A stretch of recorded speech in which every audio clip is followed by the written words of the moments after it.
The bottom right of the map, we have the Wounding Stars player, successful with DTs on map number 1 and then losing to Stephano on Neo Planet S. This is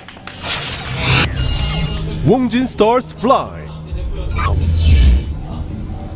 Flying needs to try to avoid the late game on this map against Stephano, who is the player to the top left in the blue. The Zerg player from EG, he is. EG Stephano laid core. And that's that one up. I spoiled it. It's fine, people knew. Yep, they know. Talking a little bit about Stephano's accomplishments. He won first place at NASL Season 3, claiming 24,000 euro in prize money. He won IGN Pro League Season 3. He won ESWC 2011. He was successful at WCS Europe. He took at the ESWC 2012. He was able, no, sorry, that was the third place. He took Lone Star Clash 2. He was once again able to win the WCS France.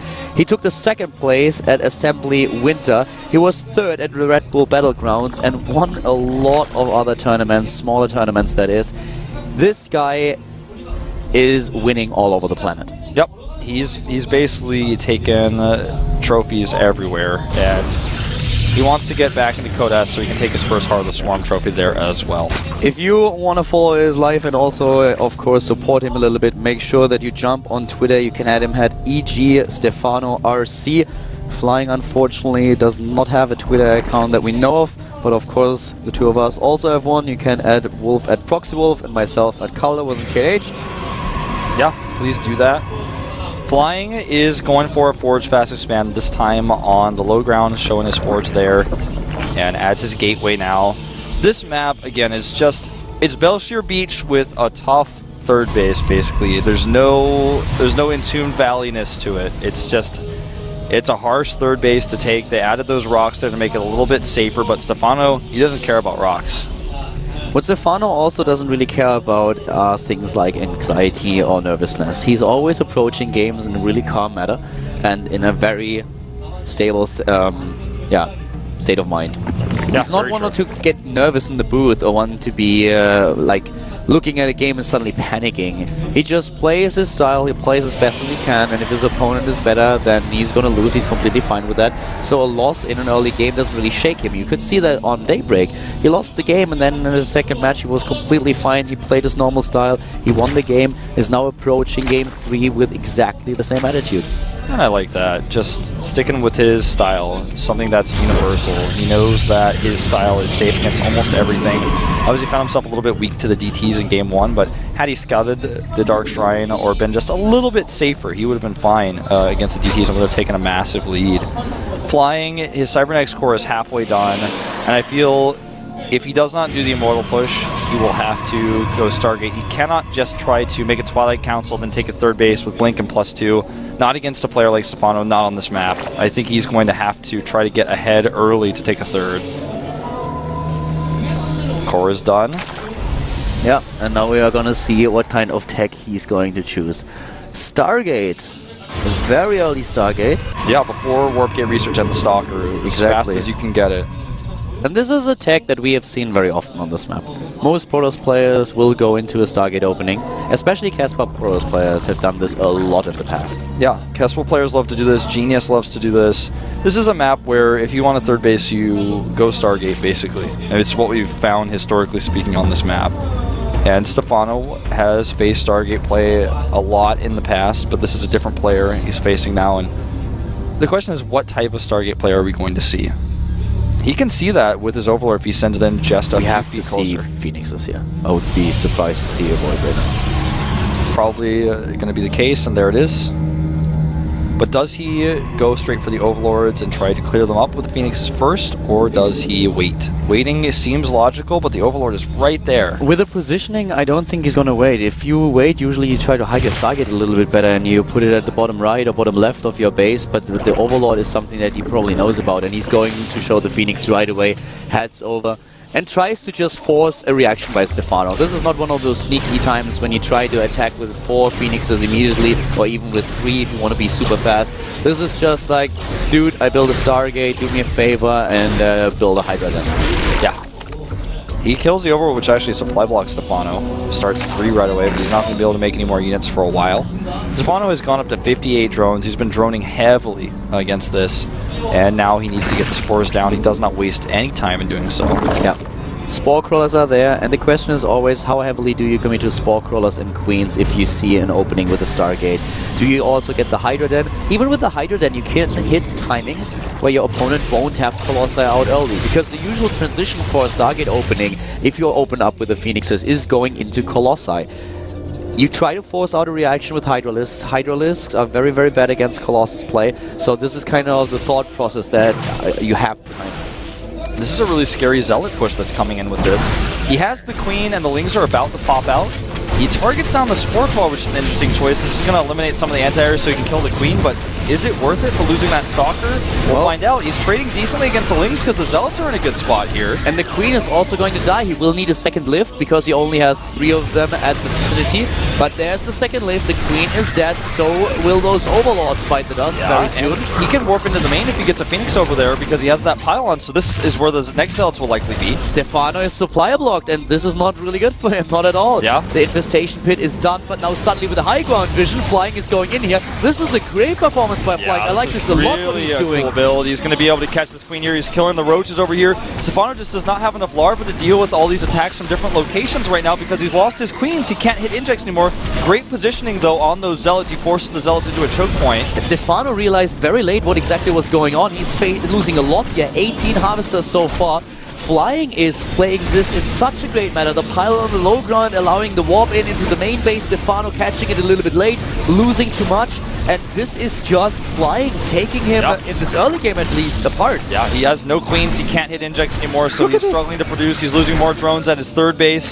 Flying is in 3 places at once, and now he's fighting Zealots against Roaches, but you know, normally that's not a good trade, but with the low amount of larva, Flying just had too many Zealots. He could overwhelm the Roaches at first. Now he's finally going to be cleaned up, but Flying has done so much damage. The worker count is 50 to 40 in favor of Flying right now. And Flying is not done yet. Flying is still going strong. He has his Phoenixes there. The Queen count is still low. If he can get in and get a lift, and this is exactly what he does, he takes down another Queen. This is the last Queen that Stephano has. Yeah. This is horrible for his production. He will actually save the hatchery, but the Void Ray's coming over. And Stephano is completely overwhelmed. Wolf, look at his money. Yeah. He has 800. He can't spend it without the larva, without the Queens, and if that Void Ray goes and targets the hatchery down, no Queens are going to stop him. He's going to have to rely on Spore Crawlers alone, and here he goes. Sends the Void Ray over. The Phoenixes are here to help bodyguard. But he could have started those Queens a lot sooner. He just didn't. And now suddenly there's a Void Ray, and I don't think that Stephano can do anything at all. Yeah, he can just move the Void Ray away from the Spore now. He needs to do that, though. He needs to circle the hatch if he wants to take it down. Yeah, and so far he's not. This is going to be close regardless. Stephano is heavily supply blocked now. The Roaches he has in the middle of the map are all he's going to have, but there are Immortals up. There are 5 sentries. There are cannons finishing. He's going to have 5 cannons. But still, let's just talk about this third for a second. Even though, yes, Flying has to go back, this is a mistake not taking down this third base. This is a little bit sloppy. There was not a lot of time that he needed to stay down with his Void Ray to take this to kill it. So this could come and bite him back. Yeah, I'm a little bit surprised he didn't kill that, but Stephano now has map control. He's not going to be able to take a third base Flying that is for a really long time. The Void Ray goes back initially, but it's too late. The Spores and there's a Queen now are going to be enough to hold him up. Another pylon, though, will be a problem. He's going to warp Zealots into the main base once again, most likely here. Yeah, pylon on the low ground. Stephano does not have Infestors yet. This type of play will not be accessible in the expansion of the game, but in Wings of Liberty right now, you can warp Zealots in like this. And he knows the Roaches are out of position. He can see them with his Void Rays flying around, so he knows that this is a weak moment, and he warps in a sentry as well. He can force heal the ramp. And he does. Perfectly done. He goes for the Evolution Chamber, which will stop the +1 for the Zerglings. He will get this Queen as well. The Queen is gone, and the Sentry can drop another force field. The Phoenixes can fly over to the natural, take down another Queen. Pathogen Glance only halfway done. Also something that Stephano could have started ages ago. He had the resources, couldn't get rid of them because he didn't have the lava. All these things are just missing. This is what makes Flying, at least in this third game, a lot better than Stephano. This is something that a lot of people didn't expect. Stephano is being really taken apart. He's really taken apart. You know, it's a snowball effect that you have in this type of situation, but Flying is hitting all the steps correctly. Even though he didn't kill that third hatchery, all that's mining right now is 2 drones and a geyser, and that's better than nothing, but it's still, he's not really able to utilize that third base. The only problem for Flying really is that he couldn't get a third base up. The supply is still very even because of that fact. Flying has lost a lot less resources than Stephano, and we have now 3,500 resources lost for Flying and more than 6,000 for Stephano.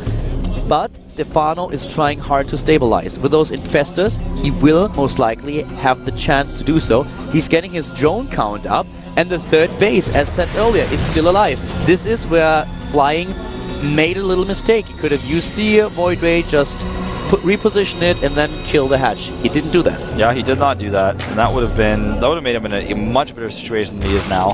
But he's still very ahead in this game. He's walled his third. He has Colossi out already, 2 of them, with Phoenix support against Stephano, who can't really afford an investor transition that he would like to have. Do you see that? That was actually quite cute. Stephano moving out with those infestors, realizing that they were in danger, and then dropping a preemptive fungal against the Phoenixes, but Flying didn't even try to catch them, so he didn't run into the fungal and retreated.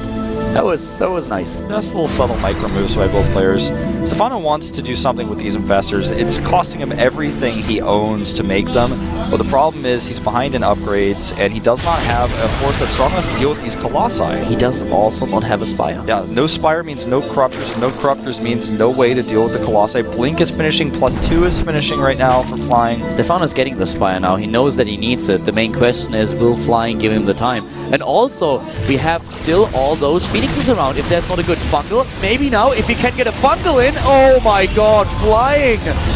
That should not have happened. I'm a little bit surprised he decided to go for this. He could have very easily just kept the Phoenixes around to help fight against the Corruptors later, or pick up Infestors later. Okay, this was a mistake by Flying. He's still ahead in this game, but you don't want to lose your units like this. You want to go in with your main army, pick up those Infestors before they can drop fungals.